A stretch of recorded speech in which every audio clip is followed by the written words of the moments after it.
दुनिया की 20% आबादी की किस्मत कंपनी की मुट्ठी में है।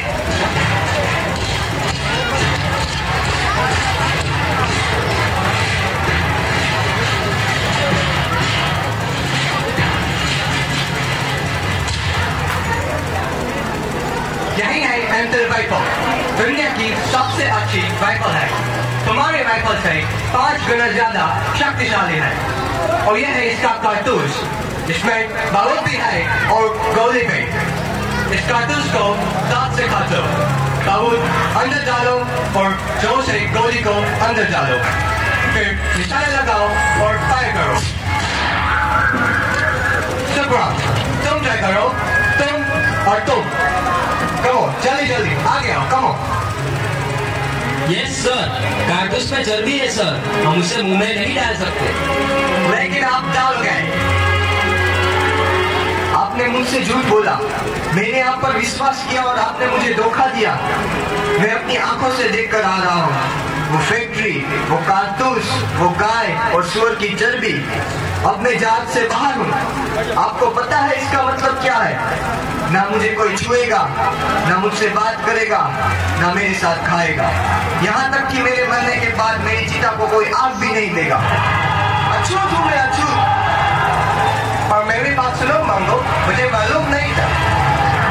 साहेब, आज तक आपने हमारी वफादारी देखी, अब हमारा गुरूर देखिए। अब देखिए साहेब, ये कारतूस ऐसा फटेगा कि कंपनी सरकार की धज्जियां उड़ जाएगी। अपनी पिस्तौल वापस लीजिए कप्तान साहेब, आज से हमारी दोस्ती खत्म।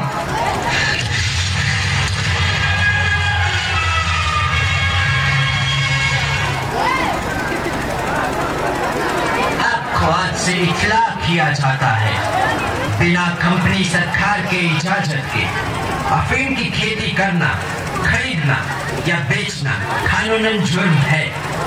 तुम लोगों ने ये कानून तोड़ा है, इसलिए कलेक्टर साहब के हुक्म से तुम्हारी जमीन जब्त की जाती है। Come on, fire! तुम सब नहीं बचोगे। लेकिन साहब, इसमें हमारा क्या कसूर है? साहब ने कहा उगाओ, हमने उगाया। साहब ने कहा बेचो, हमने बेचा। लेकिन हमारी जमीन तो मत छीनिए साहब, हम कहाँ जाएंगे? रहम करो साहब, रहम करो, रहम करो साहब, रहम करो।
नाना साहब के खास दूत है।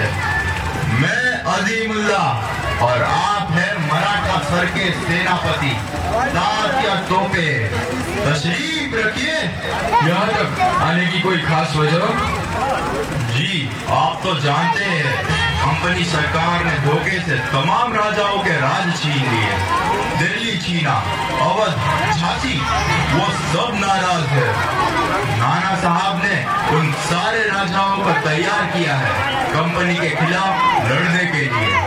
क्या आप इस जंग में शरीक होंगे? यही न्योता लेकर आया हूँ। न्योता? कोई दावत है क्या? इन सब राजा नवाबों को हमने देख लिया है। आपसी जगह और अय्याशियों में अपनी अपनी रियासतें कंपनी सरकार को बेच खाई है। ये लोग कुछ है क्या? कुछ नहीं। और तुम? हम हिंदुस्तान है। कंपनी सरकार हमारे बल पर राज करती है और इस वक्त हमारी फौज ही उसका मुकाबला कर सकती है, उसे हरा सकती है। और उसके बाद राज कौन करेगा? लोग। सरकार लोगों की होनी चाहिए। कंपनी की सिर्फ एक ही चाल है, फूट डालो और राज करो। हम सबका एक ही दुश्मन है, कंपनी।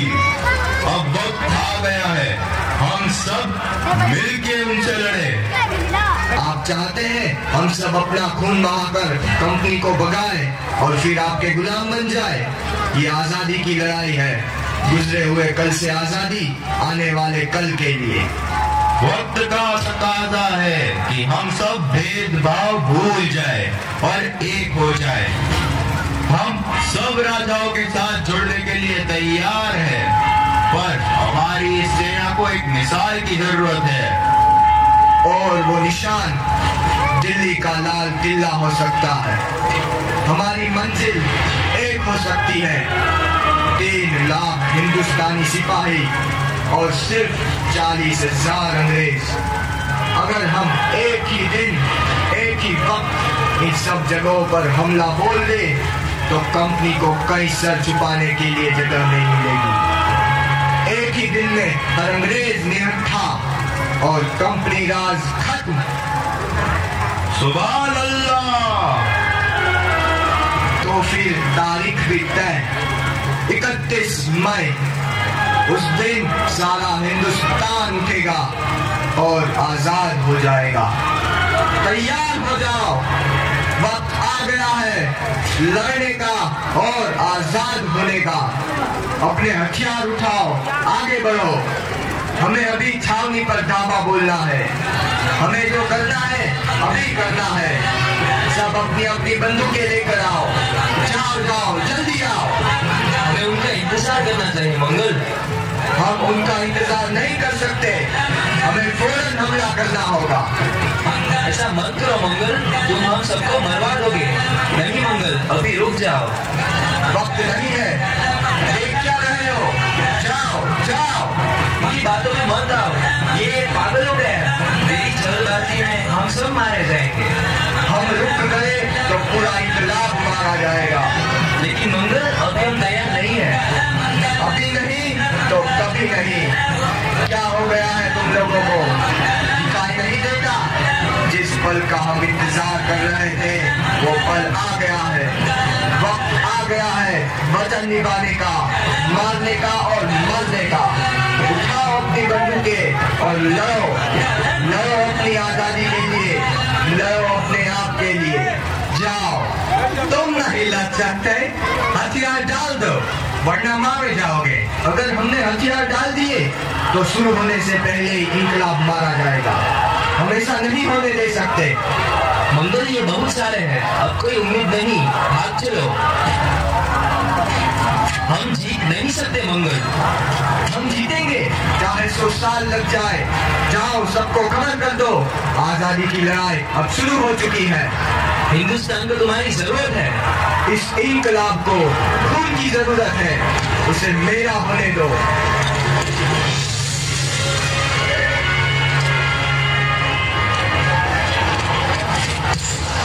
मैंगो पांडे, सिपाही 34th रेजिमेंट, मुकाम मार्कोल के तहत तुम्हें ईस्ट इंडिया कंपनी की फौज में बगावत और सरकार के खिलाफ साजिश के जुर्म में कैदी करार दिया गया है।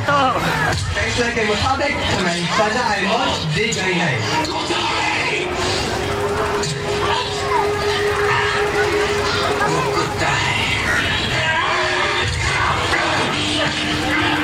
मैंगो पांडे, तुम्हारी कोई आखिरी इच्छा? मेरी आखिरी इच्छा आप पूरी नहीं कर सकते, पर पूरी होगी जरूर।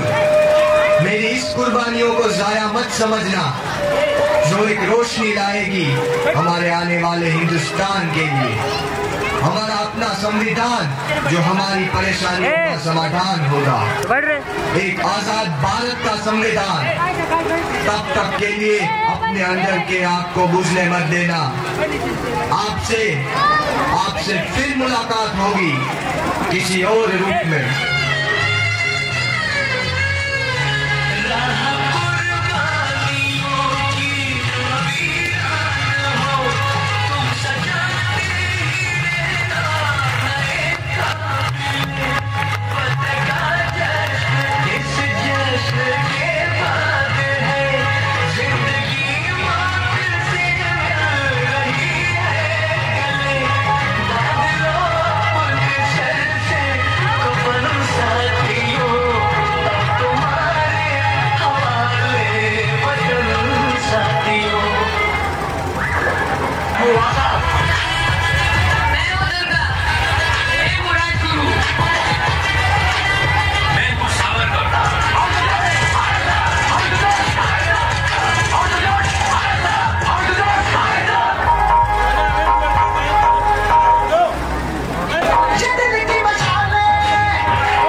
जुनून तक रह जाना।